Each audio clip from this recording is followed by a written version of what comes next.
throws you punches. Trauma, life, and burnout. I've lived through it all, and I've built something for the fighters that refuse to stay down.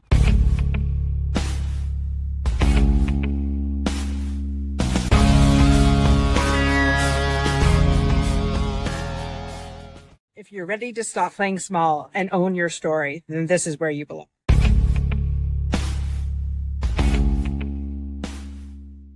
The Unstoppable Network is where the overcoming stories are getting very loud. From veterans to survivors to trailblazers, sharing their story of turning their pain into power.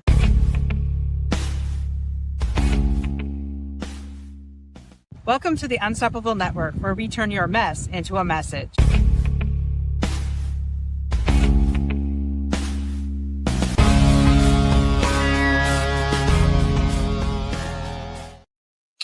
Hello, good evening. All right, so this week I thought I would just come on here by myself. A lot of celebrations this week and a lot of heaviness this week. So I just wanted to touch on the subject of grief. No, I am no stranger to grief. As a matter of fact, the anniversary of my dad's death was this weekend. And, it's been 4 years since he's been gone. And I have to say, each year is different and each day is different. And so if you've lost a loved one, I'm sure that everybody that has tuned in to this show has lost somebody somewhere along the way, whether that is somebody extremely close to you or a friend or something like that. This week was heavy, I'm not going to lie. There a lot of things going on. I mean, I'm a huge empath, and I could feel the weight of the world this week, especially what was happening, with the shootings that were going on around the world. And yes, I am Canadian, but that doesn't mean that we weren't affected by that. That just means that, and I know nothing about Charlie Kirk. Have no idea, never even heard of him until all this went down. But it's now somebody is without a dad and without a husband. So, there are a lot of different views on that. And there's some sick comments out there is all I'm going to say. And all I can say is God bless you. You have no idea. Anyways, just be kind. In a world that is unkind a lot of the times, just be kind. And that's all I'm going to say on that matter. But we also had the 24th anniversary of 9/11. And we do a lot of work here with our veterans and first responders at the Unstoppable Network. And so pretty much all week we did salute to our heroes that were actually on ground zero when after it happened, right? And was there with the devastation. And my husband and I and stepson were fortunate enough to go to New York. I think it was 3 years ago now. And so just standing there at ground zero, a beautiful monument now that they have there. But there, you could just feel the souls that were left there. If you've never experienced it, go.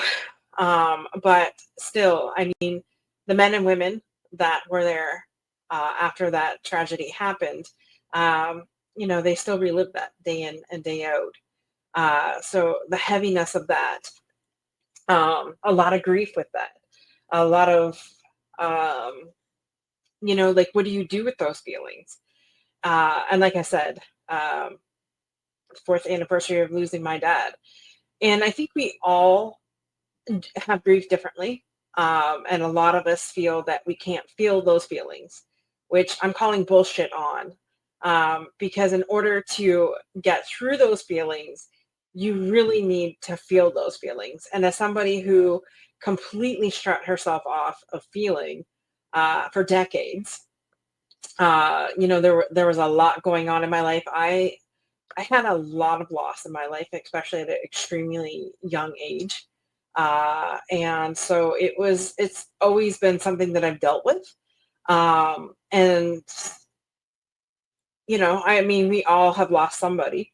Um, and it's funny because after my dad died, one person had said, well, the only thing guaranteed in life is death and taxes. And well, I get that. It's not something I wanted to hear at the time, obviously. Um, but we are all going to go through those moments in our lives. And so I just wanted to come on here and say, however you deal with grief is how you deal with it. And if somebody tells you that you should be doing it a different way, just respectfully tell them to back off. You know, they have no idea what you've gone through. They have no idea, um, what that person meant to you. And as somebody who's lost, anything from an aunt to a grandparents to, um, a parent, uh, it's devastating.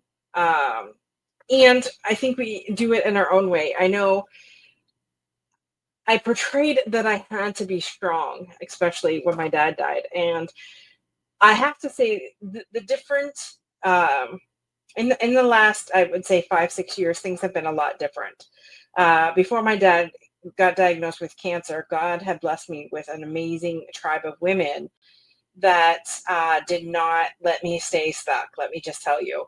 Um, and there were some things that they had said that at the time really pissed me off. And we've had this conversation. So, if one of the women hear this, that's okay. We worked through that. And basically, I believe everything happens for a reason. And this person had said to me, it had happened. And I'm just like, how do you say that? Right. Um, and so we can look at it objectively, like I'm not mad at all now, obviously, since I've worked through that. But I truly believe, God has a plan. God has a plan for you, me, our loved ones. And we have no idea what that that plan is. I've lost somebody to suicide. This is suicide awareness month. We lost my uncle, I want to say 24 years ago, Christmas Day. Um, and I've shared a little bit about Jim's story. Um, he decided that life would be better off without him, I guess, and disappeared Christmas morning. And we did not find his body until March. So that was a huge, huge thing to undertake, especially I was in my 20s, early 20s at that time, I believe, when that happened. And, um, he had attempted it before, but my dad had found him in time, got him the help that he needed, got him to the hospital, stomach pumps, everything like that. But he made sure this time, the last time, that we wouldn't find him. And took a dive team to find him out on the Kimball Side Road in Wallsburg. For local people, you would know who that is or where that is. But it's something that for the first 10 years afterwards completely changed my life in different ways. Like, and I had no idea how traumatized I was by that until um, 10 years later, I'm in a Bible study, and I was talking about it, and the woman said, yeah, we know that it devastated you because that's the first thing that you said when I met you. And I was like, what? Um, we grew up where it was kids were to be seen and not heard. You don't ask questions. You bury everything. We didn't talk about anything back then. And I guess maybe that's why I have such a hard time communicating sometimes with my spouse, because we were just told, it's not something we talk about. And learning to open up and share these moments. And sometimes it's messy, right? And sometimes the conversations we need to have may not be with our spouse, but with a really good friend. And so that is what has gotten me through the toughest times, is finding my tribe and really just being able to share everything and anything without judgment. So if you do not have a tribe or at least somebody in your circle, please get somebody that you can absolutely trust. Um, if you are thinking that suicidal ideations and things like that, please reach out for help. It is 988 in both Canada and the United States. I know I started talking about grief and then switched to suicide. I guess it for me, it all intertwines sometimes. As somebody, like I said, who has lost somebody to suicide, who's lost somebody to cancer, I've watched my dad die in front of my eyes. So, I mean, I get it. I get that this is not something people talk about, but it's, on this show, we talk about the things that no one else talks about. I am not afraid to have a conversation about anything, although I stay away from politics. I don't want to talk about politics. I don't know enough about it. And quite frankly, I don't need somebody on my doorstep about it. So I do not talk about that. But I'm really willing to talk about anything else on this show. And, it's grief can be hard. I don't know if you listen to the Dead Dad's podcast. I was on there with I knew his name before I went to go set it. His last name Nick Gaylord, and talking about the grief of my dad and my grandmother, because we lost my grandmother this February 16th, I believe it was, and I was power of attorney for her. If you have ever been a caregiver, my heart goes out to you. Being a caregiver is not easy. You're basically on 24/7, unless you get the relief that you need. And what I mean by relief is somebody coming in to relieve you of those duties. I was there, like I said, last week.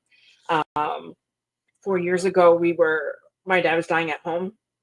Long story short, COVID was still in existence. They didn't want anybody in the hospitals really. And so a lot of miscommunication with doctors and hospice and things like that. So we ended up doing home hospice. And, we tried, we got as much help as we possibly could at that time, especially with everybody running short-staffed within the hospitals and things like that. And it was heavy. If you've ever been a caregiver for anybody, don't forget, all the while that was happening, still being a power of attorney for my grandmother, still getting the calls from, the homes that she was in when something would have to go. And it is what it is. And it's just, I look back now and I think, how did I do that for 4 years? How did I, by the time my dad was diagnosed in April of 2019, he passed away in September 14th of 2021, I believe it was. And, still being power of attorney for my grandmother. So you have all of that. When my dad was first diagnosed, I had just gotten engaged, so planning a wedding. I work in a very high stress industry. So it was just a lot. And I think I didn't have the proper self-care at that time. Like I really had no idea what self-care was until my dad actually got sick and we went to the cancer clinic and they asked us, hey, does anybody in your family want access to, a social worker? And I raised my hand. I'm like, I have been through a lot in my lifetime, and this is one thing that I need help with. And if you've ever been in that situation, raise your hand, comment me in the comments, because I feel you. I completely understand what you're going through. And, it was just a lot. And the stigma around trying to get help is bullshit. And I had an amazing social worker. I don't remember her name at this time. This was a while ago, 6 years ago, and I just built my guts to this lady, and there was 40 years worth of stuff that just I had vomited out to her. This was before I had Dr. J in my life, and this was before I had other amazing women in my life to be mentored by and get help with. But it was it helped. And the first thing she said was, "What's your self care?" And I'm like, I don't have time for self care. My hero just got cancer. I have to be strong for my parents. I'm planning a wedding. I have a stepson. Like, I have a full time job. Where in the world is there time for self care? And I found time. Make a long story short, and I just really pressed into that, realizing that I needed help, and it was okay that I get that help. Um, I had always thought that, put everybody first ahead of me.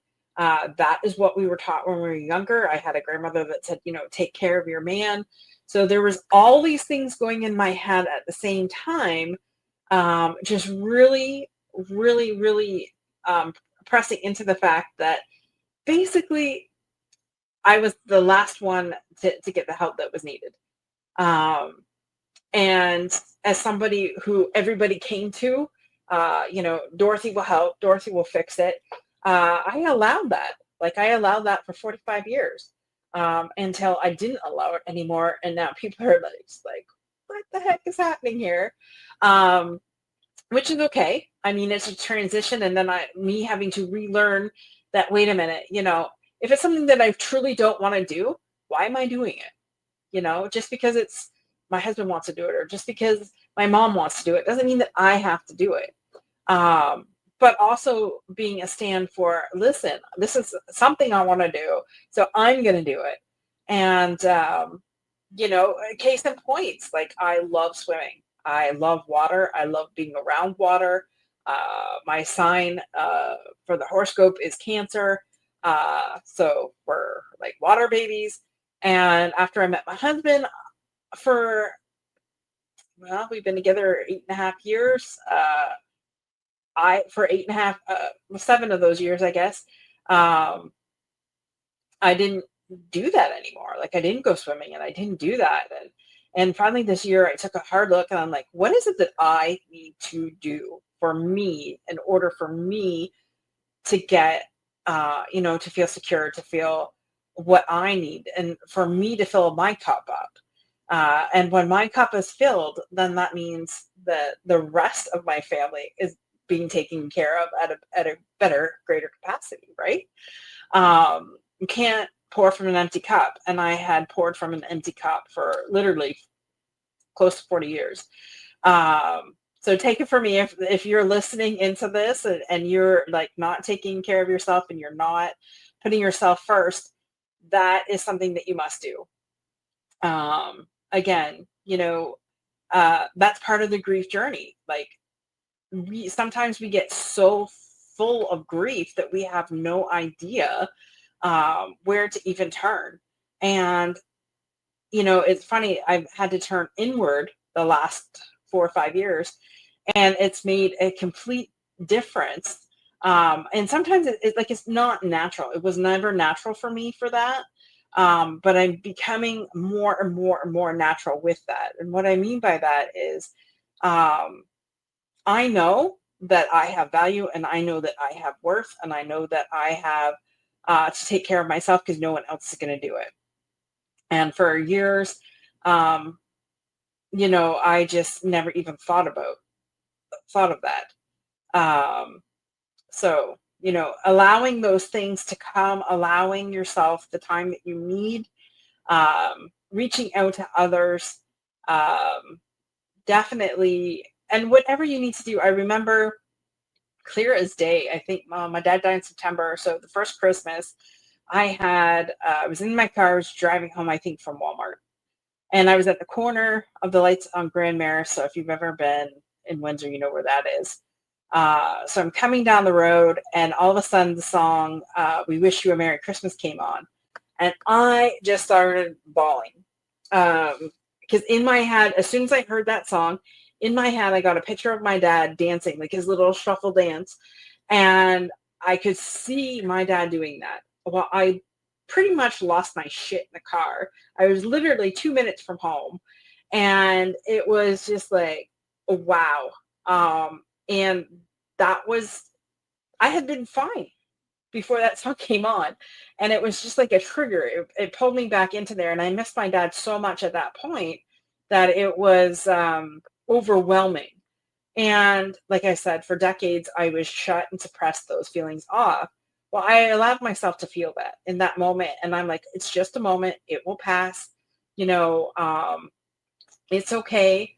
Uh, and I'm safe. Right. And so knowing that you're safe in those moments, knowing that, hey, give yourself permission to feel that and then release it. Right. Because if you don't, you're going to suppress it.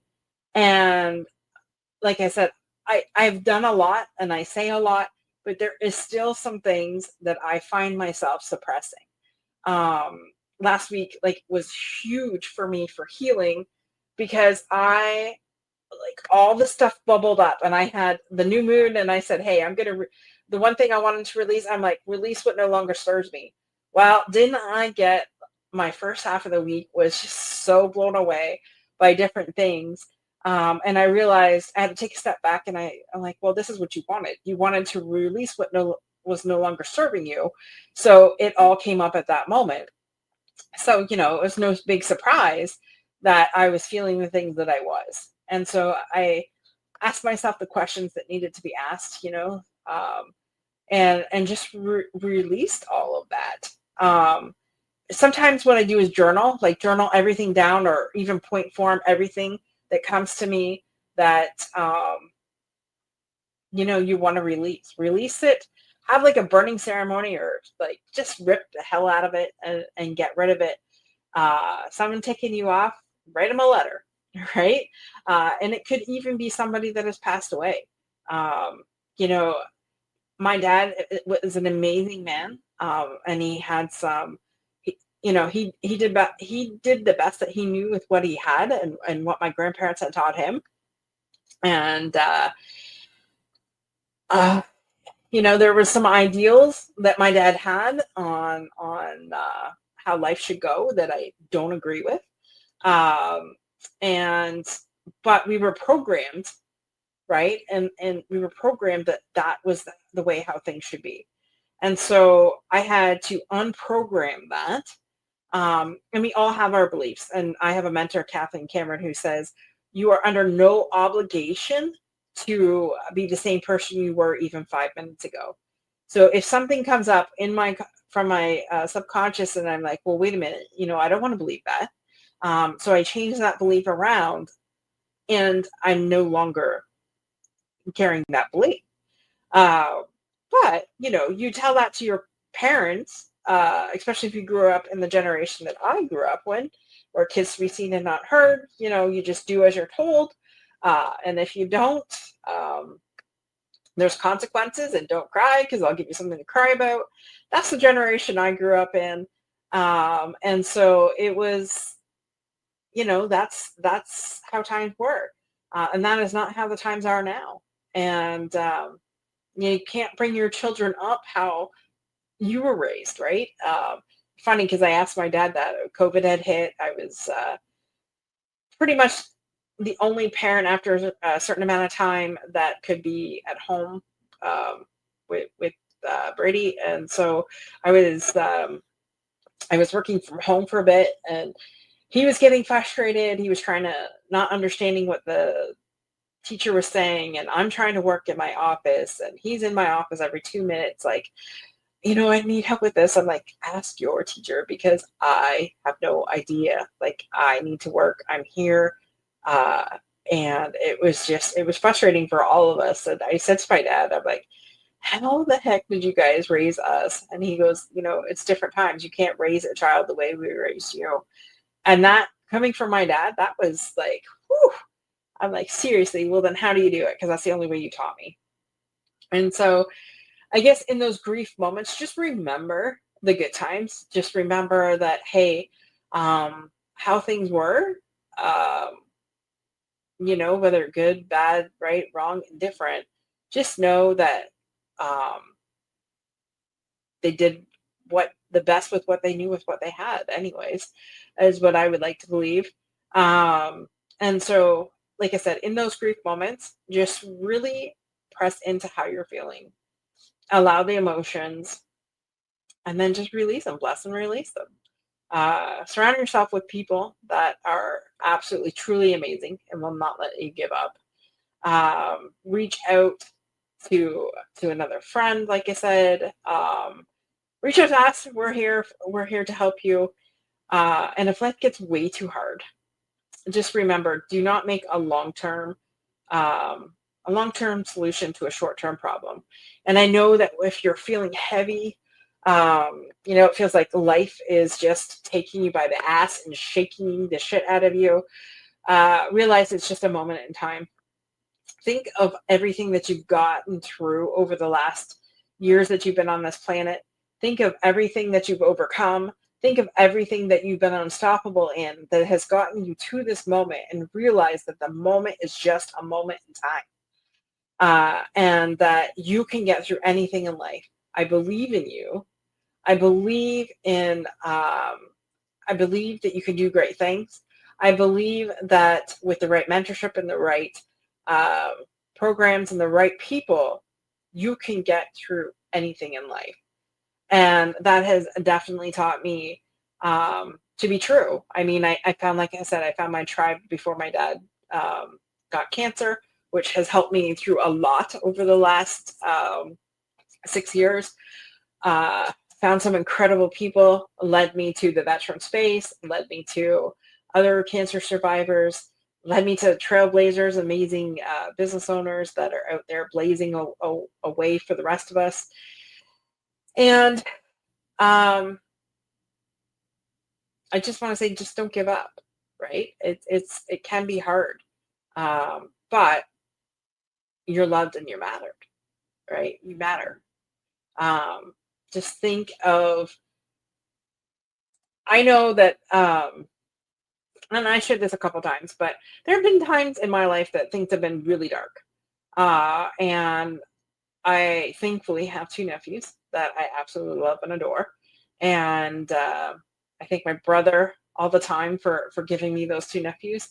And when they were younger, I had a picture taken of them. And I hung that picture up in my bedroom. And when I thought of giving up, and when I thought of like life was too hard, and that I'd be better off not here, I would just take a look at that picture, or mentally go inward and have a mental picture of them. And I'm telling you, every single time I'm like, nope, there's got to be another solution. There's got to be another solution. Um, Pick up the phone a friend, got out of the funk that I was in. And I know that that is what helped me. So if you are in that place, please reach out to somebody, because we do care. You matter and we do care. And so I just really want to reiterate that if you're in a season of grief, if you're in a season of thinking that you don't matter, it's just a season. And with every season comes growth, right? Um, and so I just want you to know not to give up. We have some amazing people that we could connect you with if you need help. Like I said, call 988 if it is an emergency. We definitely get a hold of Dr. J at sunformodusllc.com. Definitely go reach out to her. I'm trying to see if I have her her information, but I don't have it right on my fingertips, unfortunately. Just know that I'm here. Reach out to us in the comments or wherever you're listening to this. Or you can definitely send me an email at grahamdorothy408@gmail.com. And, we're just really grateful that you're here. Really grateful that you're here. And just know that if you're in a heavy grief season, that I see you, giving you a giant big hug, and knowing that, I'm here for you, and you're not alone.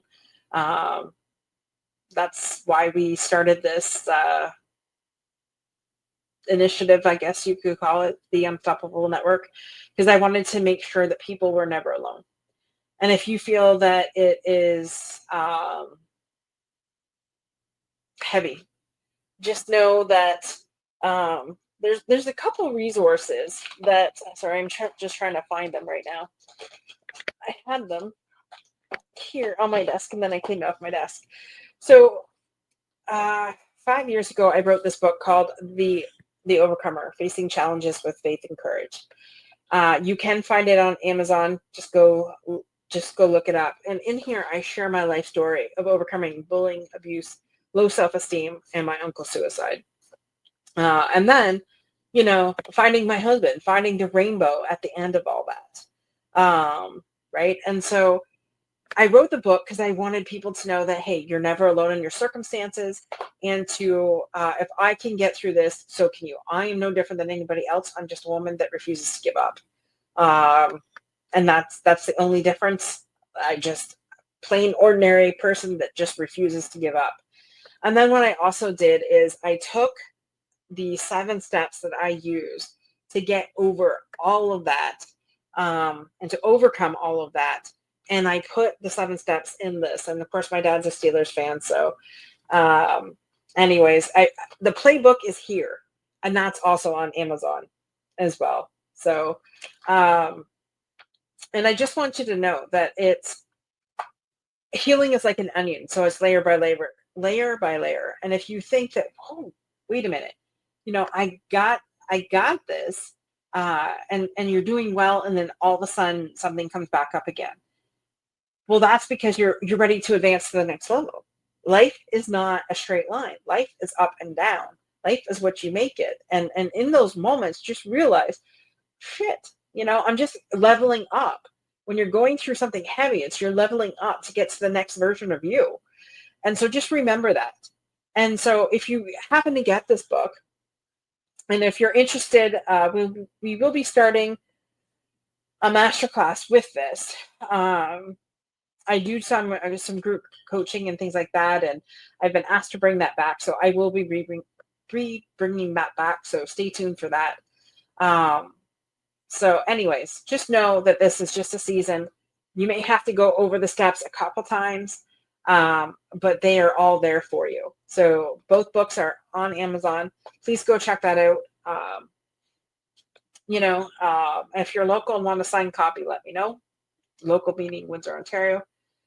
And just know that you're not alone. You're never alone. And so I just want to thank you for listening to this today. Hopefully this has helped you in some way. I understand where you're at. I have, like I said, I've lost a lot. I've never, and I can only surmise what you're going through, and I can identify with it. But your journey is your journey, and just know that you're loved, you matter, and please drop a comment here if this has helped you in some way and how we could best serve you. So if there's any other resources that you possibly need, please reach out to us. Put in the comments, send me a private message, whatever you need. On my website for veterans and first responders, there is a whole list dedicated. I gotten the list from a veteran, and so there is tons of resources on there for our veterans. But if you're a civilian and need help, please reach out, and we will get you the help that we need. Like I said, Dr. Royster is also available. Reach out to her at sempermodusllc.com. And please share this episode with somebody who you know that could really use this. Please subscribe to our channel. And if you are a creator, I want to say that this episode is sponsored by Selling with Confidence. And just go to DorothyO'Dell.com. It's our beacon site. And there's some information there. So if you are a creator, I'm telling you, I wish I would have known this 5 years ago. It helps right from podcasting to being a digital creator, being a digital marketer. Everything is there under one branch. And there's also a way for you to make money as well. So if you are somebody who's thinking about that, thinking about being a digital creator, thinking about somebody who wants to make money in the online space, please go check it out. That's https Dorothy O'Dell, DorothyOdell.com. And definitely go check us out. Would love to hear from you. If you have any questions, please reach out to me. And like I said, be kind out there. I know there's a lot going on in the world right now. Sending love to everybody in the world right now. And just know that it's just a season. And if you're in a season of grief, reach out to somebody, get the help that you need, and just really allow yourself to feel those feelings. And we are here for you. With that, be unstoppable in all that you do. And remember, same time, same place next week. Bye for now.